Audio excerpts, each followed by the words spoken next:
Much of the world knows the importance about decoupling environmental degradation from economic growth. Inclusive green economy approaches are one of the main ways to do this. By inclusive green economy, we mean an economy that is durable in terms of growth. Growth is important and brings many benefits for communities, for societies, and our world more broadly, for achieving the Sustainable Development Goals.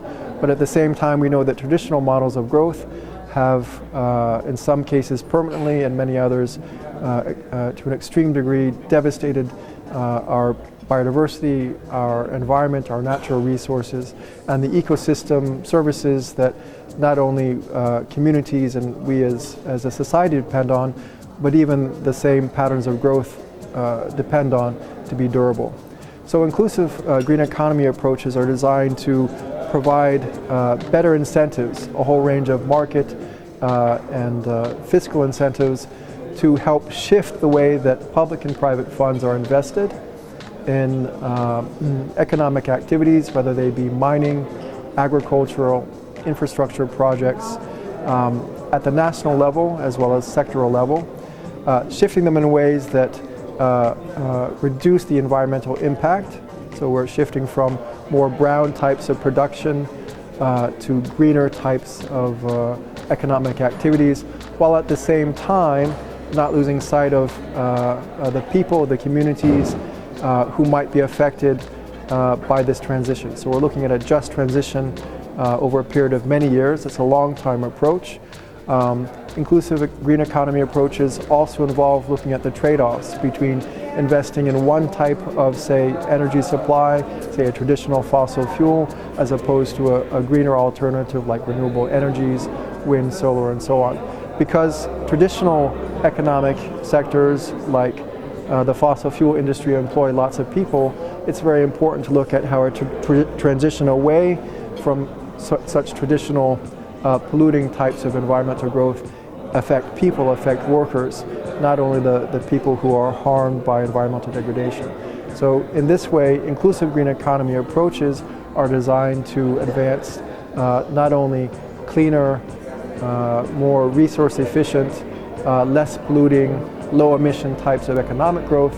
They're also important for ensuring that during this transition, we're also not forgetting about the communities, the workers, the groups who depend on those types of livelihoods for their well-being.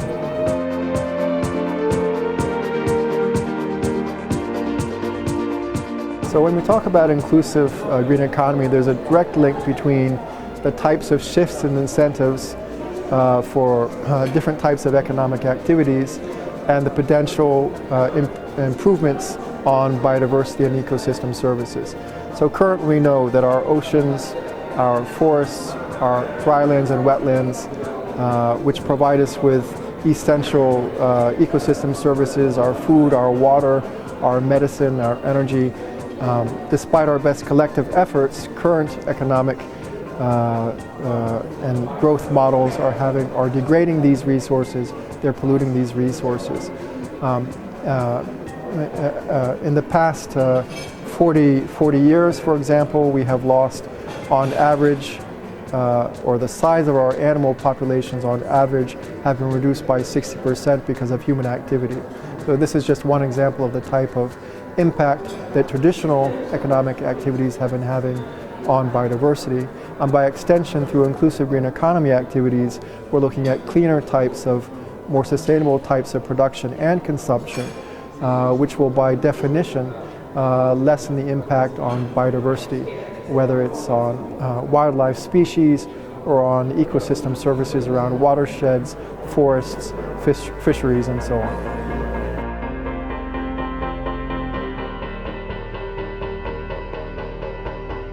So often there's a question about to what extent we should try to decouple, on the one hand, economic growth, and on the other hand, environmental degradation or loss of biodiversity. And the easier answer is to the fullest extent possible. We already know that we're on a trajectory of unsustainable production and consumption. We are breaching many planetary boundaries on which very life on this planet depend.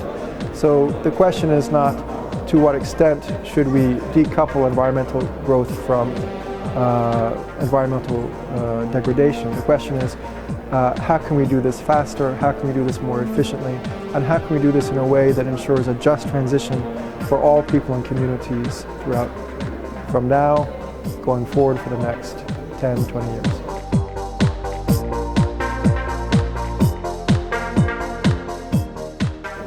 So inclusive green economy approaches depend on evidence-based policies.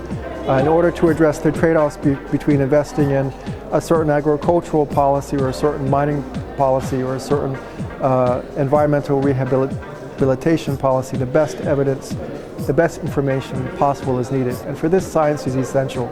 It allows us to know what's going wrong. It allows us to know what options we have for correcting the situation. And science allows us also to be able to track, to know how we're doing. Have we made a difference? Has the shift to more inclusive green economy policies led to less biodiversity loss, led to more jobs, and so on? So science is key.